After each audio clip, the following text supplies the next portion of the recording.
Как только эта история набирает 800 лайков, сразу же выходит следующая. И небольшой интерактивчик. Комментарий человека, который останется незамеченным, попадает в следующий видеоролик и будет зачитан мною.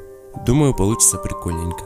Ребятушки, подписывайтесь на канал Мистер Патрик. Парень делает страшные истории, но канал только начал развиваться, поэтому нужна аудитория. Ссылочка в описании, переходите.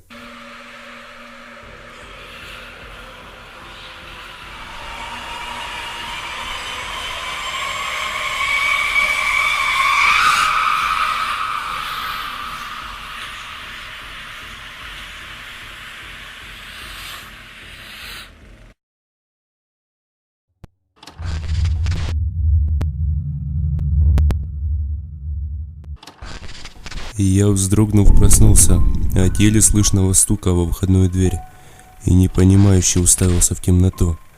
Это была одна из тех беззвездных зимних ночей, когда мрак, становясь густым и осязаемым, укутывает еще скованное сном сознание, не позволяя мыслить логически. Никто в здравом уме не встанет из-под теплого одеяла в объятия остывшей за ночь квартиры, чтобы узнать, кого же принесло на порог в 3 часу ночи. Но я почему-то встал. Медленно мои пальцы двигались вдоль стены в поисках выключателя, так и не обнаружив его, хотя, казалось бы, в этом маленьком помещении все давно было заучено наизусть, поэтому ко входной двери я подошел в темноте и поначалу прислушался. Около минуты царила полная тишина, из подъезда не раздавалось ни единого звука, и я уже было подумал, что стук мне просто приснился, как вдруг прогремели 2 сильных настойчивых удара, заставив вздрогнуть от неожиданности. Это уже была форменная наглость. Испуг сменился злобой, и я, резко повернув ключ, рывком распахнул дверь. На лестничной площадке было пусто.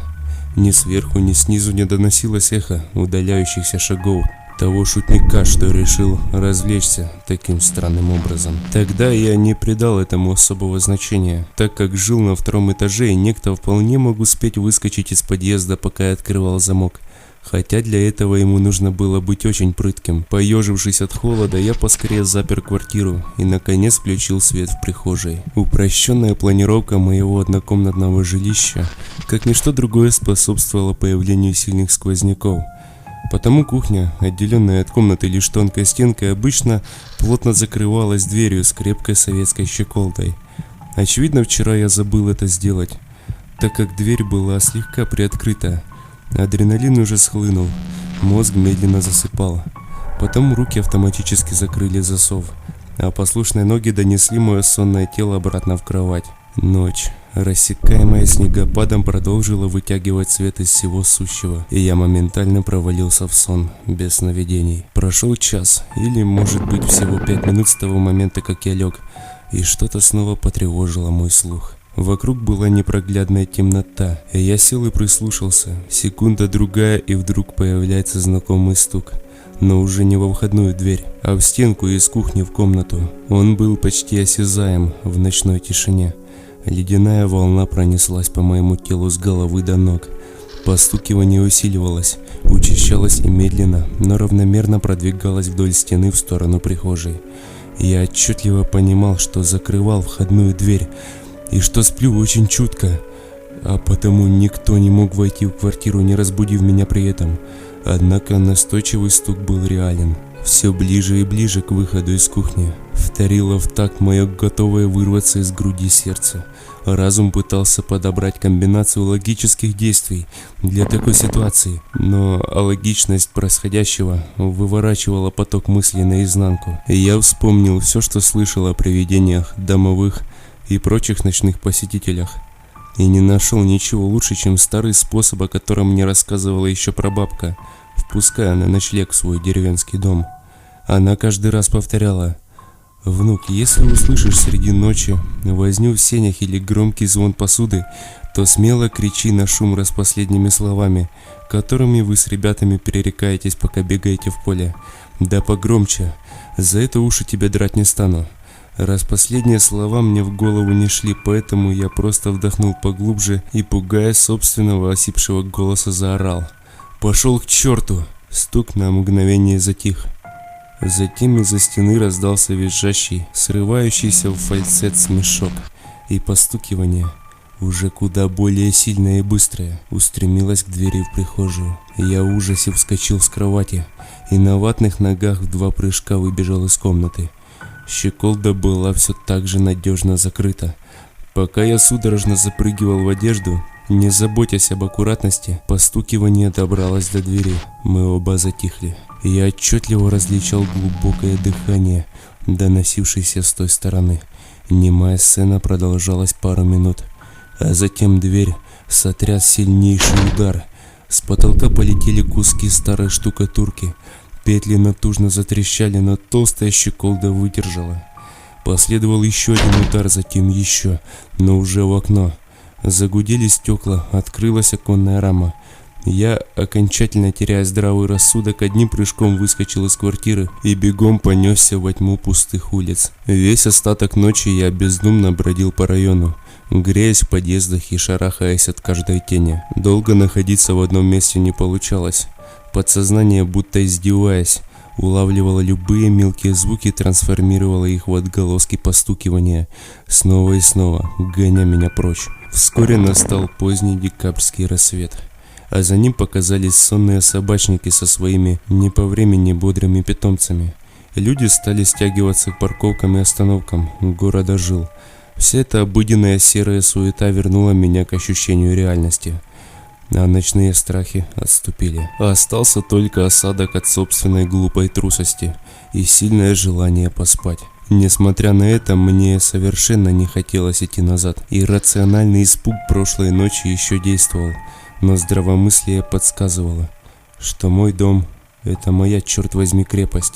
Нужно предпринять попытку доказать это, в первую очередь самому себе. Медленно растягивая каждую секунду своего пути, я возвращался. Дорога длиной всего в пару кварталов заняла почти целый час. По мере приближения к жилищу тревога все усиливалась. Потому для подстраховки и внутренней уверенности я пригласил к себе друга, который жил неподалеку под предлогом помощи в подготовке к якобы предстоящему ремонту. Прибодрившись от его скорого согласия, я зашел в подъезд и через пару мгновений уже стоял напротив своей входной двери, прислушиваясь к звукам.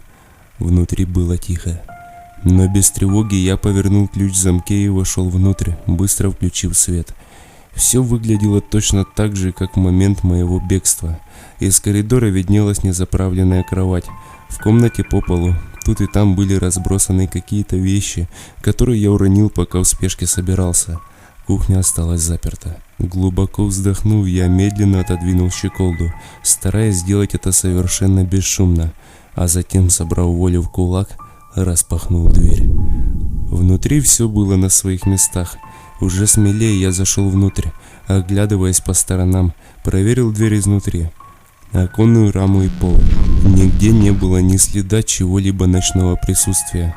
Затем мое внимание привлекла стена, разделяющая кухню и комнату. Отойдя от окна, я слегка постучал по ней, пытаясь воспроизвести тот звук, что я слышал ночью. Постукивая, я начал медленно продвигаться в сторону двери. «Пошел к черту!» Громкий крик внезапно раздался из комнаты. Я оцепенел.